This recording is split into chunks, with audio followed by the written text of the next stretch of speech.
Welcome to YouTube. గత 10 సంవత్సరాల educational రంగంలో ఎంతో మంది విద్యార్థులను తీర్చిదిద్ది ఖమ్మంలో మన దేశం ఎడ్యుకేషనల్ సర్వీసెస్ నుంచి చాలా యూనివర్సిటీస్కి మన స్టూడెంట్స్ని పంపిస్తూ వారికి ప్లేస్మెంట్స్ ఇప్పిస్తున్నారు మారంపూడి చందు గారు. వారు ఈరోజు మనతో ఉన్నారు. వారిని అడిగి మన విషయాలు తెలుసుకుందాం. నమస్కారం అండి. నమస్తే మేడం. చందు గారు, మీ ఎడ్యుకేషన్ సర్వీసెస్ నుంచి స్టూడెంట్స్కి ఎలాంటి అవగాహన ఇస్తారు, అంటే ఎలాంటి గైడ్లైన్స్ ఇస్తారు మీ తరఫు నుండి? మనం పిల్లలకు వచ్చేసి మనం ఈ ఫీల్డ్లోకి వచ్చేసి ఎడ్యుకేషన్ కన్సల్టెన్సీలోకి వచ్చేసి 10 years అయిపోయింది మేడం. మనం ఇంటర్మీడియట్ ఎవరైతే చదువుతున్నారో పిల్లలు ఇంటర్మీడియట్ తర్వాత ఏ కోర్స్కి వెళ్తే బాగుంటుంది, అలాగే ఏ కాలేజెస్కి వెళ్తే బాగుంటుంది, ఎలాంటి యూనివర్సిటీస్ అనేవి సెలెక్ట్ చేసుకుంటే బాగుంటుంది. కొంతమందికి ఏంటంటే మనకి ఎంసెట్ మెయిన్స్ ఇది తప్ప కొన్ని యూనివర్సిటీస్ ఇండియాలో బెస్ట్ యూనివర్సిటీస్ ఉన్నాయండి. ఈక్వల్ ఐఐటితో పాటు ప్లేస్మెంట్స్ ఇచ్చే యూనివర్సిటీస్ అనేవి మన ఇండియాలో ఉన్నాయి. సో అలాంటి కాలేజ్కి ఎలా మనం అప్లై చేసుకోవాలి, ఎంత ర్యాంక్ వస్తే మనకి సీట్ వస్తుంది, వీటన్నిటి మీద మనం పిల్లలకి అవగాహన అనేది కల్పిస్తాం మేడం. అసలు పిల్లలు బీటెక్ అంటే ఇంటర్మీడియట్ తర్వాత బీటెక్ తీసుకుంటే బెస్ట్ అంటారా, డిగ్రీ తీసుకుంటే బెస్ట్ అంటారా?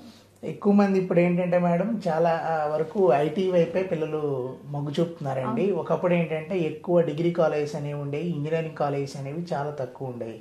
కానీ రానున్న కాలంలో ఏంటంటే ఇంజనీరింగ్ కాలేజ్ పెరిగిపోయినాయండి.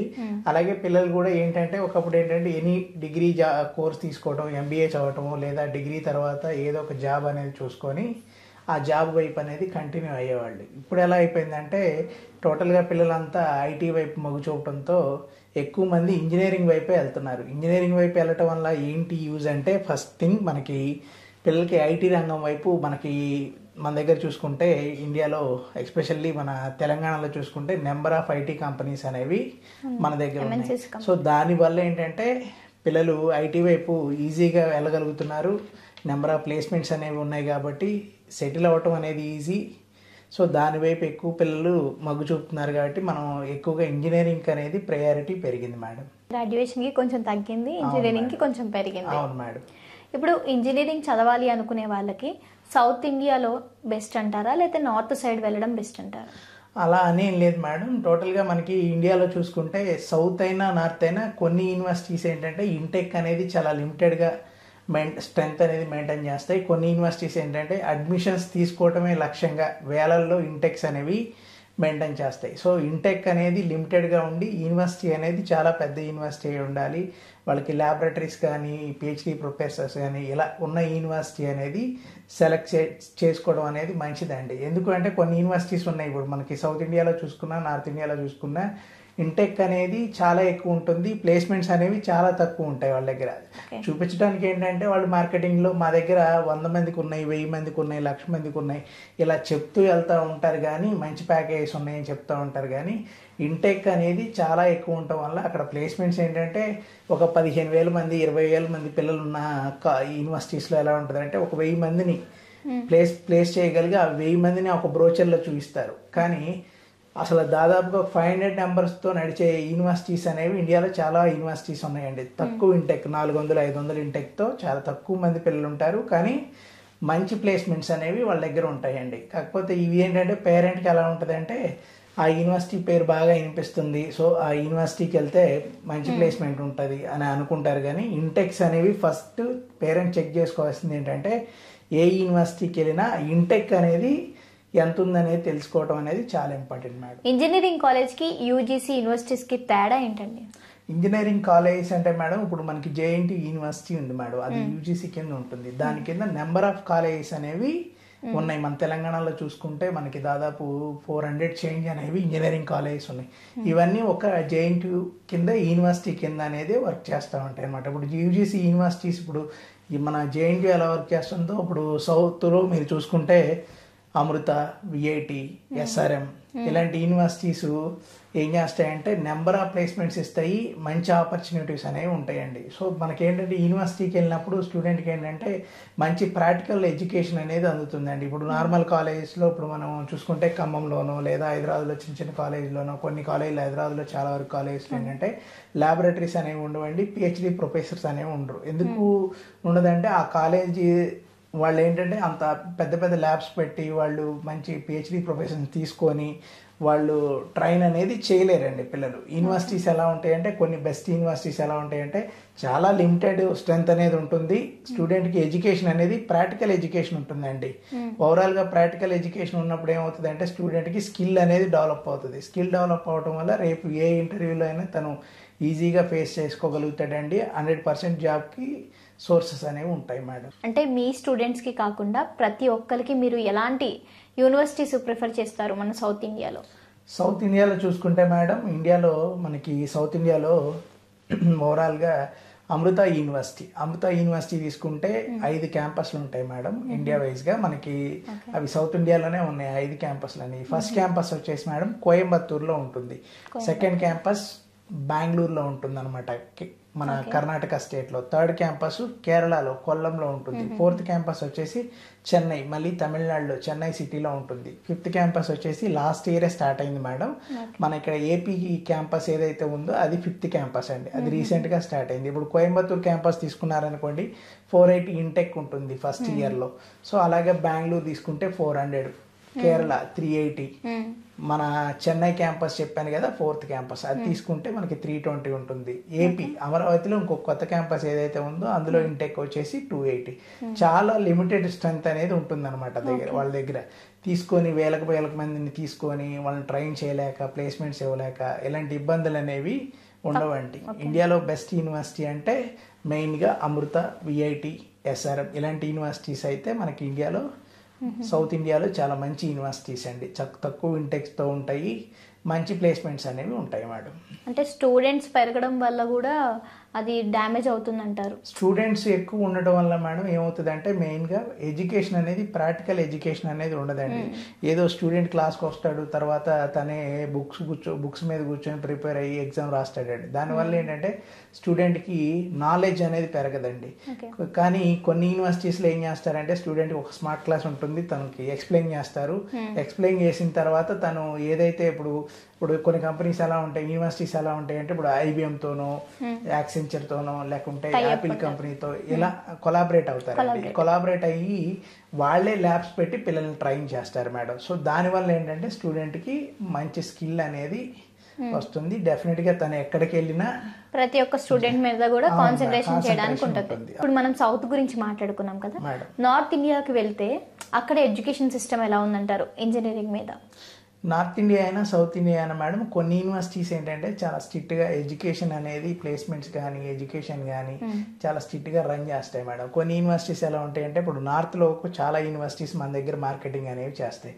చాలా యూనివర్సిటీస్ ఏంటంటే సౌత్ ఇండియాలో మార్కెటింగ్ చేసే యూనివర్సిటీస్లో దాదాపు 95% universities, north Indian universities Intex అనేవి చాలా ఎక్కువ ఉంటాయండి. మీరు ఆశ్చర్యపోతారు. ఒక్కొక్క యూనివర్సిటీలో వచ్చేసి మీకు 23,000 స్ట్రెంత్ ఉంది ఫస్ట్ ఇయరే. సో టూ మచ్ ఇంటెక్ అనమాట అది. 23,000, 17,000, 10,000. సో ఏం లేదు, ఒక స్టూడెంట్ వచ్చాడా, ఆ స్టూడెంట్ ఒక 2 lakhs ఫీజు కట్టాడా, సో మనకి డబ్బులు వచ్చాయన్న కాన్సెప్టే కానీ స్టూడెంట్కి మనం ఎడ్యుకేషన్ ఇద్దాము, మంచి ప్లేస్మెంట్ ఇద్దాము, లేదంటే ఫైనల్గా మనకి అంత దూరం నుంచి మన దగ్గరకు వచ్చారు కాబట్టి డెఫినెట్గా వీళ్ళు సెటిల్ అవ్వాలి అన్న కాన్సెప్ట్ కాదండి. వాళ్ళ కాన్సెప్ట్ అంతా ఒకటే, స్టూడెంట్ వచ్చాడా ఫీజు కట్టాడా, ఎన్ని అడ్మిషన్స్ అయ్యాయి అన్న కాన్సెప్టే కానీ లిమిటెడ్ ఇంటెక్ తీసుకునే యూనివర్సిటీస్ అయితే నార్త్ ఇండియాలో చాలా తక్కువ యూనివర్సిటీస్ అనేవి ఉన్నాయండి. చాలా యూనివర్సిటీస్ ఒకటే కాన్సెప్ట్, డబ్బుల కోసమే ఏదో అడ్మిషన్ రాద్దాము, తక్కువ ఫీజు పెడదాము అన్న కాన్సెప్ట్లోనే ఉన్నాయండి. తక్కువ ఫీజు ఉన్న యూనివర్సిటీస్లో కూడా చాలా యూనివర్సిటీస్లో ఏంటంటే మేడం వాళ్ళు స్టూడెంట్కి మంచి ఎడ్యుకేషన్ అనేది బిల్డ్ చేయలేరండి. ప్లేస్మెంట్స్ కూడా చాలా రేర్గా ఉంటాయండి. కానీ కొంతమంది ఏంటంటే తక్కువ ఫీజు కదా వెళ్దామని అనుకుంటారు. తక్కువ ఫీజు అని వెళ్ళి ఇప్పుడు మనం ఒక షాప్కి వెళ్తామండి, ఆ షాప్కి వెళ్ళినప్పుడు ఏదో తక్కువగా ఉందని చెప్పి అది కొనుక్కొని వచ్చాం అనుకోండి, దాని క్వాలిటీ కూడా అదే రేంజ్లో ఉంటుందండి. సో ఇక్కడ కూడా ఏంటంటే చాలా తక్కువ ఫీజులు 6 లక్షలు, 7 లక్షలు, 8 లక్షలు ఇలా రకరకాల ఫీజెస్ అనేవి తక్కువ 10 లక్షల వరకు ఫీజులు ఉంటాయండి చిన్న యూనివర్సిటీస్లో. వీళ్ళు ఏంటంటే చెప్పడానికి చాలా పెద్దగా చెప్తారు యూనివర్సిటీ గురించి కానీ ప్లేస్మెంట్స్ గురించి, కానీ ఫైనల్గా వాళ్ళు చేసేది అయితే ఏముండదండి. ఫైనల్గా ఏమవుతుంది అంటే తక్కువ ఫీజు, సో వాళ్ళు బిల్డ్ చేయలేరు, స్టూడెంట్కి అనేది మంచి నాలెడ్జ్ అనేది ఉండదు మేడం. సో ఏదన్నా 10 lakhs అబోవ్తో మంచి యూనివర్సిటీస్ అనేవి ఉన్నాయి మేడం నార్త్లో కూడా. కాకపోతే ఫీజు ఎక్కువైనా స్టూడెంట్ అనేది వెళ్ళి చదువుకుంటే, తక్కువ ఇంటెక్ ఉన్న యూనివర్సిటీ చూసి చదువుకుంటే మాత్రం 100% సెటిల్ అవ్వడానికి ఈవెన్ సౌత్ ఇండియాలో కంటే కూడా నార్త్లో బెస్ట్ యూనివర్సిటీస్ అనేవి ఉన్నాయండి. కానీ మనం సెలెక్ట్ చేసుకున్న యూనివర్సిటీ ఏంటంటే ఎడ్యుకేషన్ ఎలా ఉంది, అకాడమిక్స్ ఎలా ఉన్నాయి, ప్లేస్మెంట్స్ ఎలా ఉన్నాయి, ఎస్పెషల్లీ ఇంటెక్ అనేది ఎలా ఉంది, ఇవన్నీ చెక్ చేసుకుని స్టూడెంట్ అనేది యూనివర్సిటీ సెలెక్ట్ చేసుకుంటే బాగుంటుంది మేడం. అంటే మీరు పర్టికులర్గా ఏమైనా యూనివర్సిటీస్ గురించి చెప్పగలుగుతారా? పర్టికులర్గా అంటే మేడం నార్త్ ఇండియాలో మీకు జీడీ గోయింకా అనేది ఒక యూనివర్సిటీ అనేది ఉంది మేడం. మనకి ఇది యూనివర్సిటీ వచ్చేసి ఢిల్లీలో మన గుర్గావ్ ఉంది కదా మేడం. ఇండియాలో 60% ఐటీ కంపెనీస్ ఉండేది గుర్గావ్ అండి. అన్ని యాపిల్ కంపెనీ కానీ మీకు యాక్సెంచర్ కానీ ఇలా ఏ కంపెనీ తీసుకున్నా సరే మెయిన్ బ్రాంచ్ అనేది మీకు గుర్గావ్లోనే ఉంటుంది. చాలా మంది మీకు సాఫ్ట్వేర్ ఎంప్లాయీస్ ఉంటారు మన సౌత్ ఇండియన్లో, హైదరాబాద్లో కానీ తెలంగాణ, ఏపీ ఎక్కడైనా చూసుకుంటే చాలా మంది వర్క్ ఫ్రమ్ హోమ్ చేసే స్టూడెంట్స్ ఎవరైతే ఉన్నారో వాళ్ళలో దాదాపు 80% ఎంప్లాయీస్ మన గుర్గావ్ నుంచే కంపెనీస్ నుంచే వర్క్ చేస్తూ ఉంటారు మేడం. గుర్గావ్ ఏంటంటే మీరు ఎలా ఉంటుందంటే మనం గుర్గావ్లో మీరు ఢిల్లీ వెళ్ళి గుర్గావ్ వెళ్ళారనుకోండి, ఆ ఎక్స్ప్రెస్ హైవేలో వెళ్తుంటే మనం ఇండియాలో ఉన్నామా యుఎస్లో ఉన్నామా అనే కాన్సెప్ట్, అసలు మనం నిజంగా ఇండియాలోనే ఉన్నామా అనే ఆ ఫీల్ అయితే ఉంటుంది మేడం. చాలా ఎడ్యుకేషన్స్ ఎక్కువ ఉన్నారు ప్రయారిటీ ఉంది కాబట్టి సో అక్కడ ఏంటంటే మన జీడీ గోయింకా యూనివర్సిటీ కూడా గుర్గావ్లోనే ఉంది మేడం. ఈ యూనివర్సిటీ వచ్చేసి ఇంటెక్ కూడా చాలా లిమిటెడ్ ఇంటెక్, 580 టోటల్ గా ఫస్ట్ ఇయర్ ఇంటెక్ అనేది 580 మంది పిల్లలే ఉంటారు.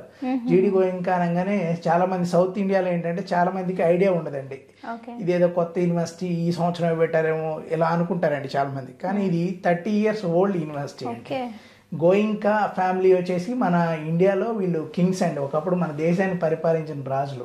సో వీళ్ళకి ఏంటంటే యుఎస్, యూకే, కెనడా అన్ని కంట్రీస్ లో జీడీ గోయింకా సిగ్నేచర్స్ అని వరల్డ్ వైజ్ గా స్కూల్స్ ఉన్నాయండి వీళ్ళకి. మీకు చూసుకుంటే జీడీ గోయింకా సిగ్నేచర్స్ అని మన ఎయిర్పోర్ట్ పక్కన కూడా ఢిల్లీలో స్కూల్ ఉంటుంది madam. Even 6th class student కి కూడా 12 lakhs ఫీజు ఉంటుంది. సో అలా అని ఎవరైతే ఫీజు కడితే వాళ్ళకి అడ్మిషన్ ఇచ్చారండి. ఒక 7 spells ఎగ్జామ్ ఉంటుంది మేడం.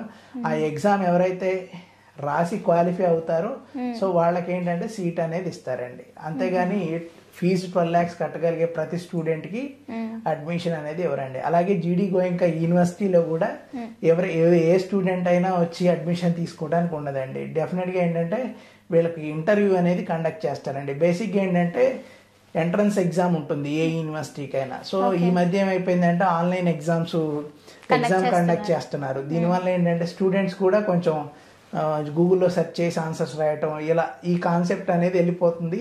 ఏ స్టూడెంట్ టాలెంటెడ్ స్టూడెంట్ లేకపోతే యావరేజ్ స్టూడెంట్ అనేది తెలియట్లేదండి. దానికోసం వీళ్ళు ఏం చేశారంటే 10 rating తో ఒక ఇంటర్వ్యూ అనేది కండక్ట్ చేస్తున్నారు. ఎవరైతే ఈ ఇంటర్వ్యూలో బెస్ట్ ఉంటారో దాంట్లో ఒక 200 numbers ని సెలెక్ట్ చేసి వాళ్ళకి అనేది స్కాలర్షిప్ ఇస్తున్నారు మేడం.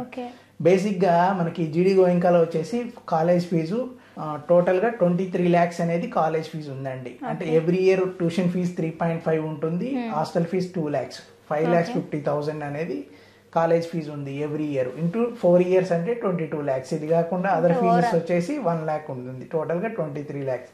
దీంట్లో నుంచి ఎవరైతే ఈ 200 numbers సెలెక్ట్ అవుతారో ఆ స్టూడెంట్స్ కి వచ్చేసి దాదాపు ఒక 7 lakhs అనేది ఫీజులో డిస్కౌంట్ ఉంటుంది మేడం. ఫీజు రియంబర్స్మెంట్ అవునా, స్కాలర్షిప్ అండి. స్కాలర్షిప్ అనేది ఇస్తారు. సో ఆ స్కాలర్షిప్ బోను రిమైనింగ్ ఫీజు అనేది కట్టుకుంటే సరిపోతుంది. అదొక డిస్కౌంట్ కూడా అనుకోవచ్చు. ఏం లేదు మేడం, ఇక్కడ ఎవరైతే బెస్ట్ స్టూడెంట్స్ ఉన్నారో వాళ్ళని సెలెక్ట్ చేసి వాళ్ళకి ఫైనాన్షియల్ గా ప్రాబ్లం ఉన్నా లేదా మంచి కాలేజీలో చదువుకోవాలని చాలా మందికి ఉంటుంది కాబట్టి సో వాళ్ళ కోసం ఏంటంటే యూనివర్సిటీ నుంచి ఆ స్టూడెంట్స్ కి అనేది ఆ స్కాలర్షిప్ ఇస్తున్నారు. అవును మేడం.